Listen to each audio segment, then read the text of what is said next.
আমরা খুবই ভুল করেছি কোরআন না বুঝে। গতকাল আমি যুবকদেরকে থ্যাঙ্কস দিয়েছি, মনে আছে না আপনাদের? যুবকরা আমাদের প্রাণ শক্তি।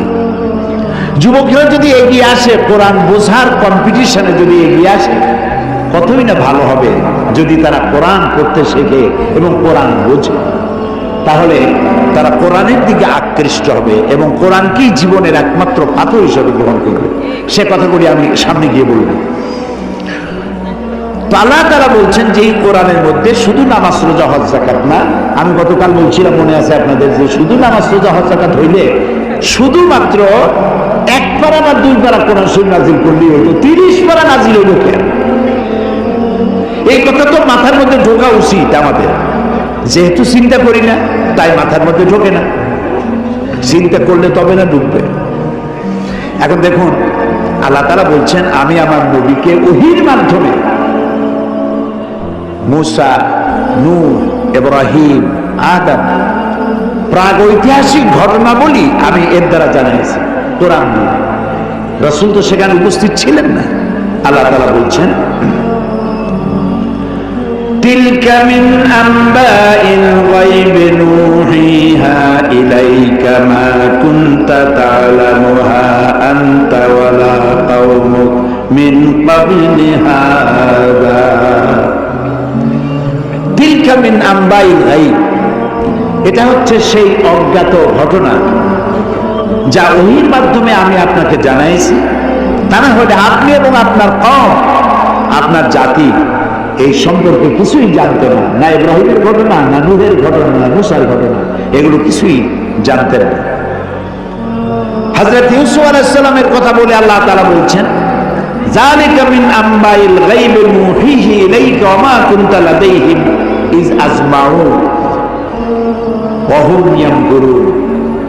এটা হচ্ছে সেই অজ্ঞাত কাহিনী যা আমি ওহীর মাধ্যমে আপনাকে জানাইছি। অথচ তার ভাইয়েরা যখন ইউসুফ আলাইহিস সালামের বিরুদ্ধে ষড়যন্ত্র করছিল, তখন আপনি তার কাছে ছিলেন না। আমি আপনাকে জানাইছি ওহীর মাধ্যমে। মূসা আলাইহিস সালামের ঘটনা আল্লাহ তাআলা বলে তারপরে বলতেছেন, ওমা কুনতা বিজানিবিল গারবিয়্যি ইজ কাযাইনা মূসা আমরা ওমা কুনতা মিনাশ শাহিদিন।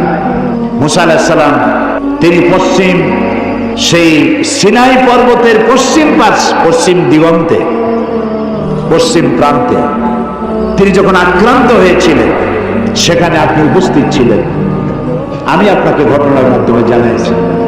মূসা আলাইহিস সালামের উপরে যেখানে ওহী নাজিল হয়েছিল, সে জায়গাটাও আল্লাহ তাআলা আমাকে দেখাইছেন। আলহামদুলিল্লাহ। মিশর কায়রো এর রাজধানী, মিশরের রাজধানী কায়রো, জামিয়া আল আজহার পৃথিবীর বহু পুরাতন ইউনিভার্সিটি, বিশাল এরিয়া, প্রায় 56,000 ছাত্রছাত্রী লেখাপড়া করে সেখানে। কত বড় বিশ্ববিদ্যালয়, কতগুলি ক্যাম্পাস।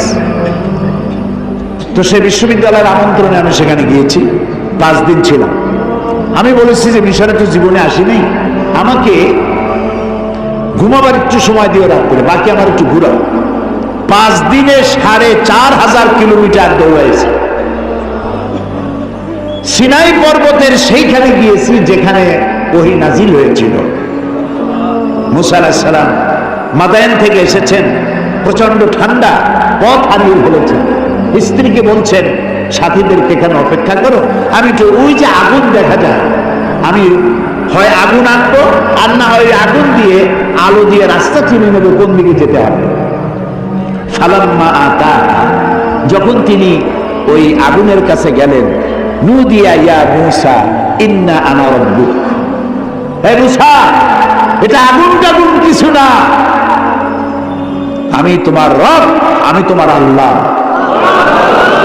ফাখলানা আলাইক ইন্নাকা বিল ওয়াদিল মুকাদ্দাসি তুয়া। জুতা খোলো, এখানে আমার নূর পড়েছে। সুবহানাল্লাহ। জুতা খুলে আসো। ওয়াদি মুকাদ্দাস, ওয়াদি বলা হয় 2 পাহাড়ের মাঝখানে যে সমতল ভূমি থাকে, এটাকে আরবিতে বলা হয় ওয়াদি, আর বাংলায় বলা হয় উপত্যকা। তো আমরা যখন গেছি ওয়াদি মুকাদ্দাস সাইনবোর্ড দেখেছি, জুতো আগেই খুলছি বর্ষা। তারপরে গেলাম সেখানে, যেই গাছের উপরে আল্লাহর নূর পড়েছিল সেই গাছটা, ওরা বলে এটা সেই গাছ। তো আমি এর ঐতিহাসিক সত্যতা নাই বলে মনে করতে পারলাম না যে এটা সেই গাছটাই। ওই গাছের পাতায় পাতায় অনেক চিঠি। আমি জিজ্ঞেস করলাম এই চিঠিগুলি কিসের?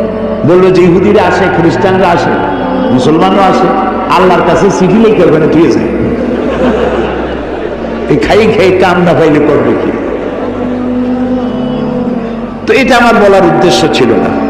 আমার বলার উদ্দেশ্য ছিল যে আল্লাহ তাআলা দেখাইছেন বহু কিছু, এমনকি মুসা আলাইহিস সালামকে এত জ্বালা দিল যে ফেরাউন, ওই ফেরাউনকেও দেখে আসছে, এখনো দাঁত ছিটকে পড়ে আছে। আল্লাহ তাআলা তাকে রেখে দিয়েছেন। আল্লাহ বলছেন তোরে মাটিতেও খাবে না, পানিতেও নষ্ট করবে না, পোকামাকড়ও নষ্ট করবে না, তোরে আমি শুটকি বানায় রাখবো কিয়ামত পর্যন্ত। তোর মতো ফেরাউন যারা হবে তোরে দেখে যেন তারা উপদেশ দিতে পারে। আল্লাহ তাআলা এটারও দেখাইছে, পিরামিডও দেখাইছে। অনেক নবীর কবরও আল্লাহ জিয়ারত করার সুযোগ। ইমাম শাফি রহমতুল্লাহ আলাইহ, মাওলানা জালালউদ্দিন সৈয়দী রহমতুল্লাহ আলাইহ, ইমাম ওয়াকি, ইমাম বদরুদ্দিন আইনি রাহিমাহুল্লাহ, হযরত সালেহ আলাইহিস সালাম, হারুন আলাইহিস সালাম, নবী দানিয়েল আলাইহিস সালাম, হযরত আবী দারদা রাদিয়াল্লাহু তাআলা আনহু, আমর ইবনুল আস রাদিয়াল্লাহু তাআলা আনহু, এদের কবর জিয়ারতের আল্লাহ তাআলা তৌফিক দিয়েছেন। আমর ইবনুল আসের যে মসজিদ দেখলাম মিশরে, সেই মসজিদে লাইলাতুল কদরে 5 লক্ষ লোক নামাজ পড়ে। লাইলাতুল কদর মসজিদ রাস্তা কাছে সব ভর্তি হয়ে যায়। ইমাম যিনি, তিনি হচ্ছেন শেখ জিবরাইল। আমি শেখ জিবরাইল দেখতে পারলাম না, আগ্রহ ছিল যে জিবরাইল কেমন একটু দেখে যায়। এত লোক তার পিছনে নামাজ পড়তে আসে, সুবহানাল্লাহ। তো এখানে আল্লাহ তাআলা বলতে চাইলেন যে সিনাইয়ের পশ্চিম প্রান্তে যে ঘটনা ঘটছিল এটা তো আপনি জানেন না, আমি আপনাদের জানাইছি। ফেরাউন আক্রমণ করেছে তার দলবল নিয়ে, 3 দিক থেকে আক্রান্ত হয়েছেন তিনি, আর একদিকে সমুদ্র। সাথীরা বলছে ইন্না লামুদরাকুন, ইন্না লামুদরাকুন, আমরা তো পাকড়া হয়ে গেছি, আমাদের তো পালাবার কোনো উপায় নাই। মুসা আলাইহিস সালাম কার নবী? জবাব দিতে দেরি হইল কেন? মুসা কার নবী? উম্মত ঘাবড়ে গেছে। উম্মত কি হয়ে গেছে? ঘাবড়ে গেছে, ভয় পেয়ে গেছে। 3 দিক দিয়ে আসে কারা? শত্রু সৈন্য 3 দিক, আর একদিকে কি? সমুদ্র। ঘাবড়াবার তো কথাই, আপনি আমি হলে তো হাত ফেল করব, কোন দিকে যাবো? ফাইনাতা যাবো, যাওয়ার জায়গা। কিন্তু মুসা আলাইহিস সালাম আল্লাহর নবী, তিনি বলছেন কাল্লা কাল্লা, কখনোই নয়, ভয় পেও না, রব্বি সায়াহদিন, অবশ্যই আল্লাহ আমাদেরকে পথ বের করে দিবেন। কাজী মেঘের মতো কালো ঘন কৃষ্ণ মেঘের মতো উত্তর গগন কালো মেঘে ছেয়ে গেছে, থমথমে ভাব, ঝোড়ো হাওয়া এখনই প্রবাহিত হবে। 30 ফুট উঁচু হয়ে জলোচ্ছ্বাস এসে উপকূলীয় এলাকা ভাসায় নিয়ে যাবে, বজ্র সহ বৃষ্টিপাত হবে, ঝড় বন্যায় উড়ায় নিয়ে যাবে, সুনামি হবে। আল্লাহ তাআলা ছোট্ট একটু বাতাসের আঘাত দিয়ে সব সরাই দিতে পারে। বলেন সুবহানাল্লাহ, জোরে বলেন সুবহানাল্লাহ। কি ক্ষমতা তার! ফাআলুন লিমা ইউরিদ, যা খুশি তাই করতে পারে। তো আল্লাহ তাআলা ওহীর মাধ্যমে এই কথাগুলি জানাইছেন। বিজ্ঞানীরা, ওই যে বলছি যে বিজ্ঞানীরা যে কথাগুলি আজ বলতেছে, যেমন 1665 খ্রিস্টাব্দে স্যার আইজ্যাক নিউটন, তিনি দেখলেন গাছের থেকে একটা আপেল পড়লো মাটিতে। তিনি তখন চিন্তা করলেন যে আপেলটা মাটিতে পড়লো কেন, এটা তো উপরে উঠে যেতে পারত। এটা চিন্তা করলেন। চিন্তা করে করে 1665 খ্রিস্টাব্দে তিনি মাধ্যাকর্ষণ শক্তি, ল অফ গ্রাভিটেশন, এটা আবিষ্কার করলেন। কত খ্রিস্টাব্দে? 1665। অথচ কোরআনে কারীম স্যার আইজ্যাক নিউটনের জন্মের 1000 বছর আগে সূরা ফাতির 41 নম্বর আয়াত আল্লাহ তাআলা বলছেন ইন্নাল্লাহা ইউমসিকুস সামাওয়াতি ওয়াল আরদা আন তাজুলা, নিশ্চয়ই আল্লাহ তাআলা চন্দ্র, সূর্য, গ্রহ, নক্ষত্র সব একটার সাথে আরেকটাকে সম্পৃক্ত করে রেখেছেন, যাতে একটার থেকে আরেকটা বিচ্ছিন্ন হয়ে না যায়। এটাই হচ্ছে ল অফ গ্র্যাভিটেশন। এই মাধ্যাকর্ষণ শক্তির কথা কোরআন ১৫০০ বছর আগে এই কথা আল্লাহ তাআলা বলেছেন। তো দুর্ভাগ্য, কোরআন বুঝি না, কোরআন শুধু সবের নিয়তে পড়ি। একবার সূরা ইয়াসিন পড়লে 10 খতম কোরআন শরীফ এই সব। এই যদি হয় তাহলে গোটা কোরআন শরীফ পড়ার আমার দরকার থেকে, খালি সূরা ইয়াসিন পড়লেই তো হলো। 3 বার সূরা ইখলাস পড়লে 1 খতম কোরআন শরীফের সব। তাহলে কোরআন পড়বি কেন মানুষ? আহারে মানুষ, আহারে কপাল পোড়া মানুষ। এখন চন্দ্র, সূর্য, গোটা সৌরজগৎ সব ঘুরছে। এটা কোপারনিকাস, গ্যালিলিও, নিউটন, আইনস্টাইন ওনারা আবিষ্কার করেছেন যে সবকিছু ঘুরছে। এটা বলতেছেন ওনারা এই কয়েকশো বছর আগে।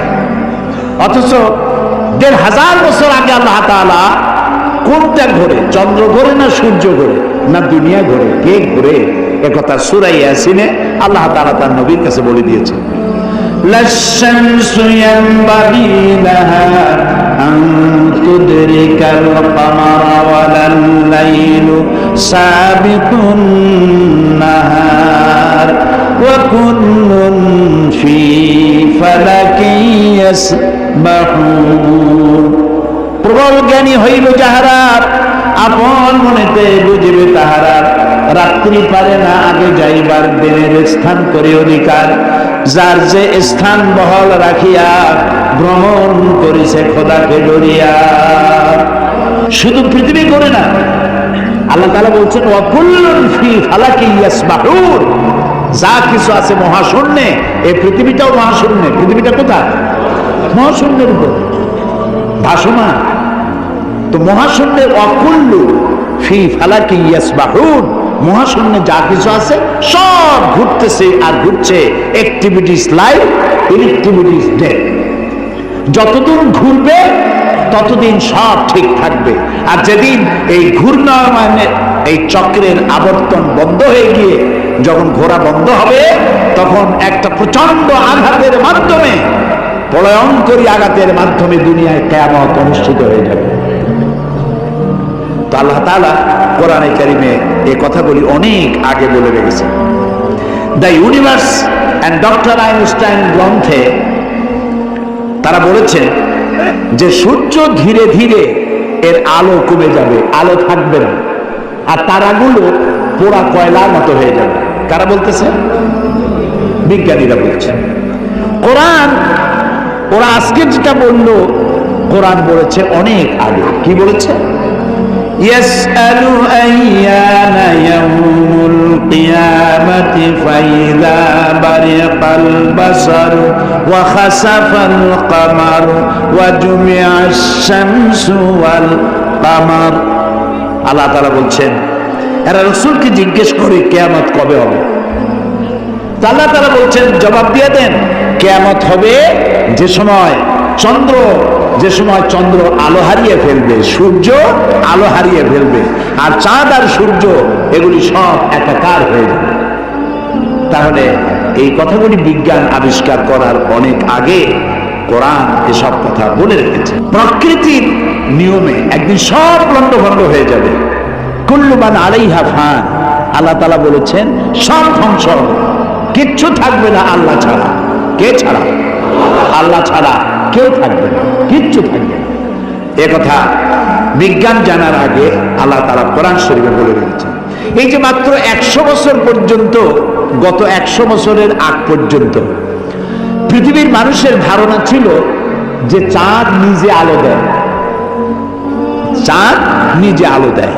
আর বলতো বুড়ো বুড়িরা যে চাঁদের মধ্যে যে কালো কালো জিনিস দেখা যায় ওইটা হলো একটা বট গাছ, ওখানে একটা বুড়ি থাকে। তো ছোটবেলায় চিন্তা করতে হবে বুড়ি অনেক করে, তো বলতো যে বুড়ি ওইখানে সুতা কাটে। তো তখন খুব বেশি চিন্তা করতাম, এত পরিশ্রম করে এই বুড়ি সুতো কাটিয়া এই বুড়ি খাই। পরে জানা গেল যে ওখানে বট গাছও নাই, আর ওখানে কোনো বুড়িও থাকে না। এই চাঁদ এর নিজস্ব কোনো আলো নাই, এই কথা 100 বছরের মতো হলো বিজ্ঞানীরা আবিষ্কার করেছে। কিন্তু আল্লাহ তাআলা বলে রেখেছেন 1400 বছর আগে। সুবহানাল্লাহ। আল্লাহ তাআলা সূর্যকে বলেছেন, খুব লক্ষ্য করুন, সূর্যের আরবি হচ্ছে শামসুন, সিরাজুন, ওয়াহাজুন, দিয়াউন, এগুলি সূর্যকে বলা হয়েছে। এর অর্থ কি? সূর্যকে বলা হয়েছে আলো, আলো উৎপাদনকারী, উত্তাপ সৃষ্টিকারী, আলো বিকিরণকারী, উত্তপ্ত, উজ্জ্বল, প্রজ্জ্বল, আলো বিকিরণকারী, এটা হলো সূর্য। আর চাঁদ সম্পর্কে কি বলছে লক্ষ্য করুন। আলাম তারা কাইফা খালাকাল্লাহু সাবআ সামাওয়াতিন তিবাকা وجعل القمر فيهن نورا وجعل الشمس سراجا। মহাপবিত্র সেই মহান সত্তা আল্লাহ রাব্বুল আলামিন, যিনি 7 আসমান সৃষ্টি করেছেন। ওয়াজআল আল কামারা ফীহিন্না নূরান, আর যিনি চাঁদ সৃষ্টি করে তার মধ্যে আলো দিয়েছেন। ওয়াজআল আশ-শামসা সিরাজা, আর সূর্যকে করেছেন উজ্জ্বল আলো সৃষ্টিকারী। তখন সূর্যকে বলা হলো শামসুন, উত্তপ্ত আলো, উত্তাপ সৃষ্টি করে, যেটা সেটার নাম শামসুন, সিরাজুন, ওয়াহাজুন, দিয়াউ। আর চাঁদের কথা বলতে গিয়ে আল্লাহ তাআলা বলেছেন কামারা মুনিরা। চাঁদের আরবি হলো কামার, আর মুনিরা মানে আলোক প্রাপ্ত। চাঁদের নিজের কোনো আলো নাই, আলো প্রাপ্ত হয়ে সেই আলো সে বিকিরণ করে। এই কথা কোরআন শরীফে আল্লাহ তাআলা 1400 বছর আগে বলে দিয়েছেন। সুবহানাল্লাহ। এরপরে আপনারা দেখুন, এই যে উদ্ভিদ, গাছপালা, গাছ আমাদের জীবনের শত্রু নাকি? গাছ আমাদের কি? গাছে যেখানে পান সমানে কাটে। মানুষ সমানে গাছ কাটে, কিন্তু যে পরিমাণ কাটে সে পরিমাণ গাছ তারা লাগায় না। এই গাছ সম্পর্কে, গাছ আমাদের যে বন্ধু, গাছটা আল্লাহ রাব্বুল আলামিন আমাদের জন্য নিয়ামত হিসেবে দিয়েছেন। এটার কাজ হচ্ছে কি? আল্লাহ তাআলা বলছেন ওয়াল আরদা বা'দা যালিকা দাহা আখরাজা মিনহা মাহা ওয়া মারআহা। এই উদ্ভিদগুলো, এর থেকে তরুলতা, উদ্ভিদ তরুলতা, এর থেকে বায়ু নির্গত হয়, এবং তিনি এই দিয়ে জমিনকে সুন্দর করে প্রতিষ্ঠিত করেছেন। এবং এই গাছপালা তোমাদের জন্য এবং তোমাদের পশুর জন্য, তোমাদের জন্য অত্যন্ত বিরাট সম্পদ। তার মানে মানুষ, আমরা যে বাতাস থেকে অক্সিজেন নেই, যখন আমরা অক্সিজেনটা নিয়ে যখন ছেড়ে দেই, তখন যেটা ছাড়ি ওইটাকে বলা হয় carbon die oxide. Carbon die oxide হচ্ছে বিষ। এই যে আপনারা এখানে হাজার হাজার মানুষ বসে আছেন, আপনারা প্রত্যেকেই বাতাস থেকে অক্সিজেন নিচ্ছেন, আর যেটা ছাড়তেছেন সেটা বিষ। এই বিষটাকে পরিশুদ্ধ করার মতো কোনো ফ্যাক্টরি পৃথিবীর কাছে নাই। আল্লাহ তাআলা গাছ বানাইছেন। গাছের খাদ্য হলো, আপনি যেটা ফেলে দেন, নাক দিয়া মুখ দিয়া যেটাকে উদ্গীরণ করেন, ফেলে দেন, নিঃশ্বাস যেটা বের করে দেন, ওটা হলো গাছের খাদ্য। আর প্রতি মুহূর্তে সূর্যের উত্তাপ আর গাছের সবুজ রং দুটিতে মিলে এক প্রকারের রন্ধন ক্রিয়া হয়, আর ওর মধ্য দিয়ে কার্বন ডাই অক্সাইডকে প্রতি মুহূর্তে আল্লাহ রাব্বুল আলামিন অক্সিজেন বানাইয়া গাছের ভিতর থেকে বের করে দেয়। সুবহানাল্লাহ বিহামদিহি। এই মানুষের সৃষ্টির জন্য আল্লাহ তাআলা বলেছেন খালাকালাকুম মা ফিল আরদি জামিআ। এই পৃথিবীতে যা বানাইছি সব তোমার জন্য। সুবহানাল্লাহ। বিজ্ঞানীরা বলেছেন পাহাড়ের উচ্চ শিখর থেকে শুরু করে আটলান্টিক মহাসাগরের অতল তলদেশ পর্যন্ত যেখানে যা কিছু আছে সবগুলি মানব সেবায় নিয়োজিত। সব মানুষের খেদমতের জন্য আল্লাহ বানিয়েছে। এখন প্রশ্ন উঠতে পারে, সব মানুষের খেদমতে বুঝলাম, কিন্তু মশা দিয়া কি খেদমত হয়? মশার কামড়ে চোটে বাড়ি থাকতে পারি না, এ প্রশ্ন উঠতে পারে কি? উঠতেই পারে। আল্লাহ যদি সবই মানুষের কল্যাণে বানায়, তে মশা বানিয়েছি কি কামে? আপনি বোঝেন না, বোঝেন না। একটা মশা,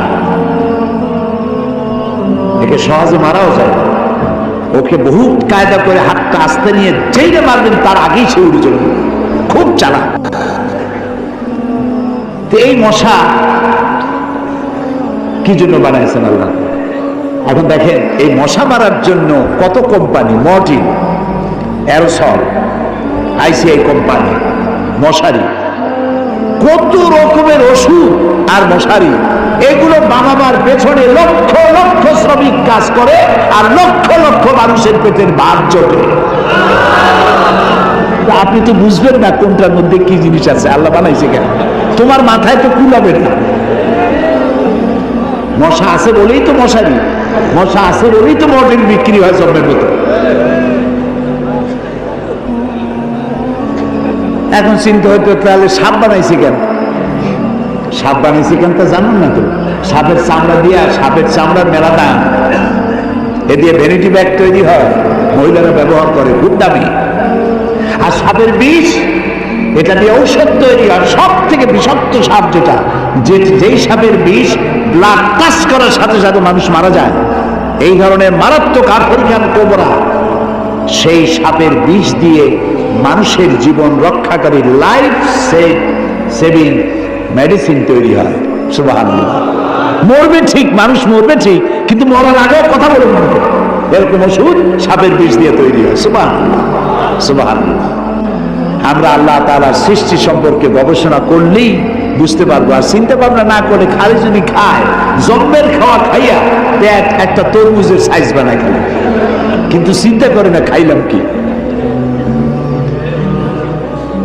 প্রিয় ভাই সব, এরপরে আল্লাহ তাআলা এই কোরআন শরীফের মধ্যে বলেছেন, আমি তোমাদেরকে পানি দিয়েছি। কি দিয়েছি বলেন না? পানি। জীবনের জন্য পানি সব থেকে বেশি প্রয়োজন। জীবনের জন্য সব থেকে বেশি প্রয়োজন কি? পানি। এই পানি এর এক নাম হলো জীবন। পানির এক নাম, এই পানি যদি বগুড়ায় 10 ফিট উঁচু হয়ে আসে, নাম হবে কি? মরণ। একটু আগেই জীবন, পর মুহূর্তে মরণ। এই পানি আল্লাহ তাআলা জীবনের জন্য পানি সৃষ্টি করেছেন। ফারাক্কার বাঁধটার নানা রকমের বাঁধ দিয়ে, আন্তর্জাতিক নদীর বাঁধটার দিয়ে পানির সরবরাহ হবে, নদীর নাব্যতা কমে যাবে, আপনার পানির সংকট হতে পারে। এটা সব থেকে বেশি কে জানে? আল্লাহর নামে তো আসতে কোন কেন, কে জানে? ওই আল্লাহ রব্বুল আলামিন প্রাণী জগতের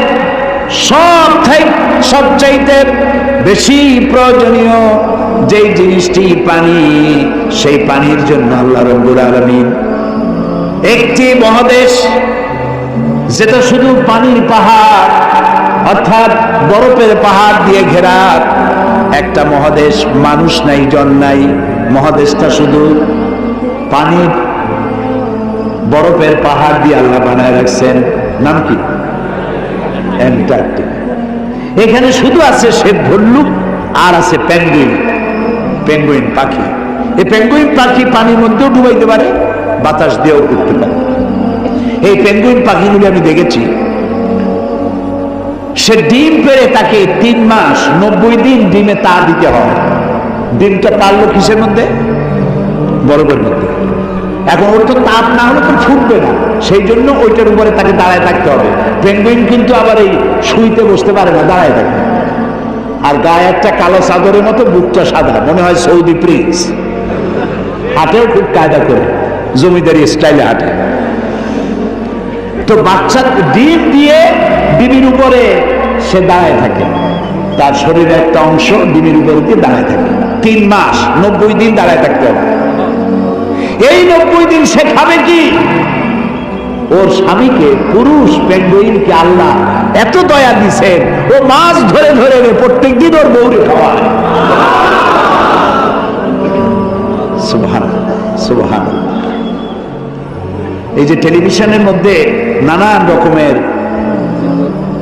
আছে কি বলে চ্যানেল, এইসব হাবিজাবি উল্লুক মার্কা লাভ ঝাপ না দেখে অ্যানিমেল প্ল্যানেট দেখেন, ডিসকভারি দেখেন, ন্যাশনাল জিওগ্রাফি দেখেন।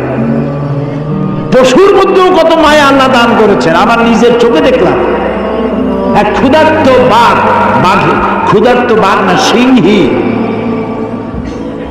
এই সিংহী ক্ষুধার্ত একটা হরিণের পালের উপরে জাম্প করেছে, হরিণ দিছে দৌড়, কিন্তু একটা বাচ্চা হরিণ সে কোন রকম দাঁড়ায় আবার পড়ে যায়, দাঁড়ায় মনে 3-4 দিন হয়েছে, দৌড়াইতে পারে না। সিংহটা ওর কাছে গেল, আমি মনে করলাম যে খাইয়ে বেলাবে এখন, তো দেখলাম যখন হরিণটা পড়ে যায় তখন হাতটা দিয়ে এরকম উঁচু করে দাঁড় করায় দেয়, এইভাবে দাঁড় করায়, লোক শুয়ে পড়লো, দাঁড় করালো, সে এরকম ঠেলতে ঠেলতে নিতে নিতে সিংহীর বাচ্চাগুলি যেখানে শোয়া সেইখানে এই বাচ্চাটাকে নিয়ে গেল, নিয়ে নিজে কাইট হয়ে শুয়ে পড়লো। বাচ্চারাও, সিংহের বাচ্চারাও দুধ খাইলো, হরিণের বাচ্চাটাও দুধ খাইলো। তার মানে এই সিংহ তার হিংস্রতা মাতৃত্বের স্নেহের সামনে এটা অবনমিত হয়ে গেছে, হার মেনে গেছে।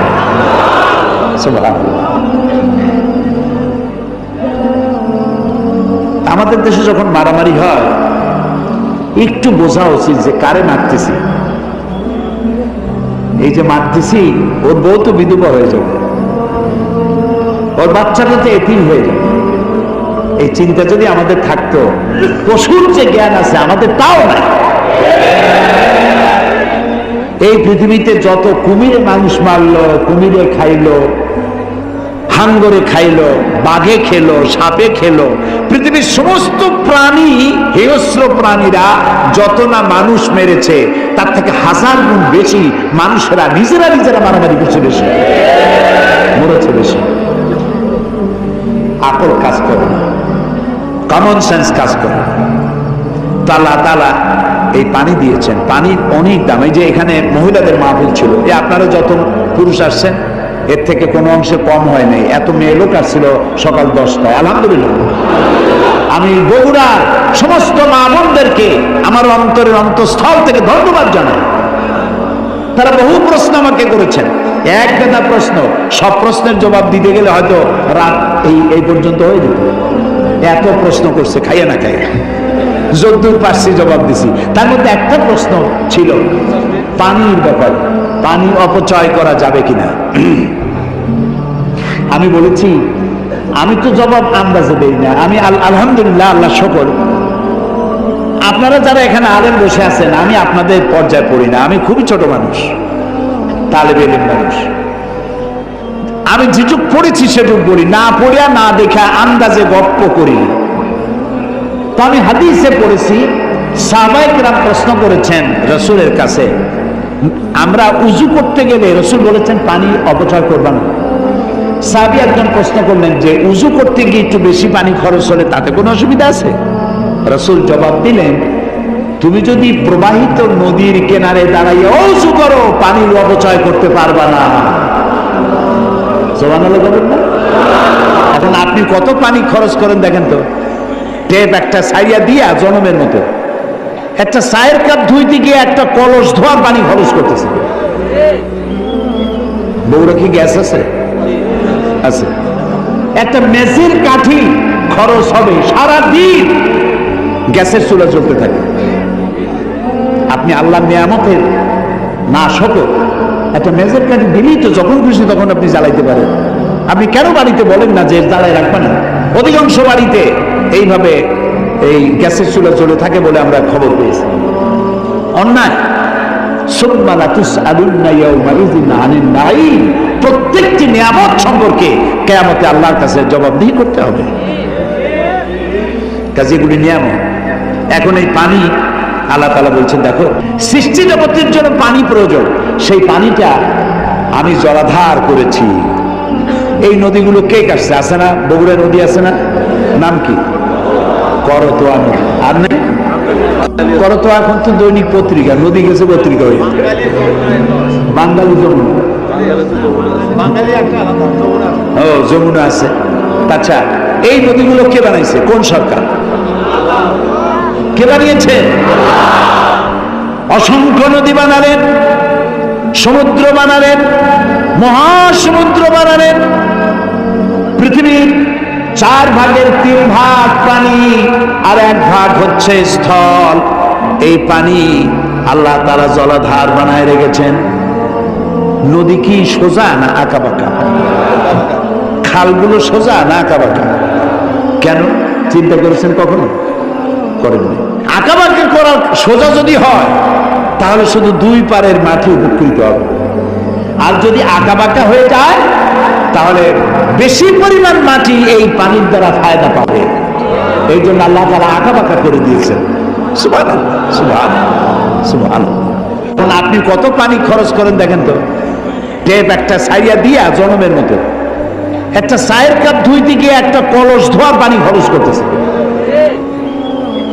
বউরা কি গ্যাস আছে? আছে।